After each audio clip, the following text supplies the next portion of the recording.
Growing up on the farm, I learned a lot of things that city kids didn't get to learn. And one of the things that I found out about, my daddy, he loved mountain oysters. And for those of you that don't know what a mountain oyster is it might take a little bit of explaining. But we had some hogs as I was growing up. Dad always tried to keep a few hogs around, and if you had too many male hogs, as they matured, they'd go to fighting. You only needed one that was mature male, and the rest of them you had to neuter, which meant you had to take off their gonads. And what mountain oysters are those hog gonads fried up. Well, the funniest story I have about that is Dad always would get a feller from town to help him when it was time to take the gonads off the hogs, so to speak, cut the hogs. Do is they'd herd the hog between a gate and the side of a building, pin him in there, and then he'd have the feller that's helping him hold the gate up good and tight there against the hog so the hog couldn't squirm around.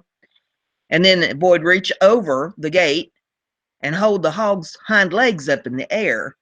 And then Dad would take a knife and he'd surgically remove the hog's testicles. And he had this special pan, Dad did, that he'd collect these testicles in. And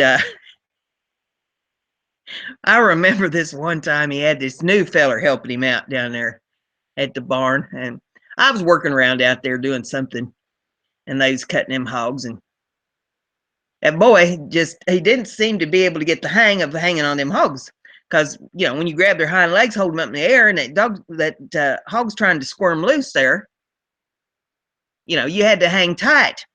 You couldn't just take a loose grip on them. You had to grab on. And so my dad's getting aggravated because you can't cut one of them squirming. So he finally looked up at that boy and he says, "Hey, grab a hold of that hog like you mean it." And that boy reached down, grabbed that hog's hind legs and pulled him up in the air, and he says, "Hold still and take it like a man." Laughing. He couldn't cut the hog because he's laughing so hard, and that boy hanging on for dear life, and that hog trying to squirm around. Oh my goodness, that was one funny episode right there.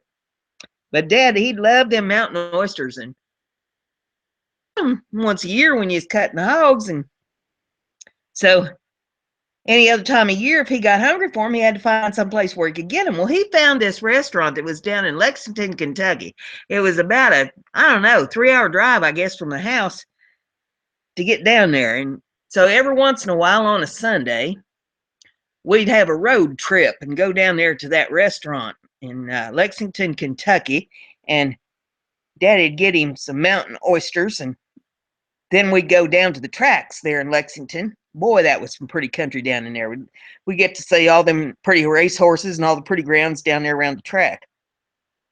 But yeah, that's the story on the mountain oysters. But I'll tell you, fellers from the city, if you get a hold of a country girl and she ever looks you in the eye and she's mad at you and she says, "Hey, cut you like a hog," you better believe she knows how to do it.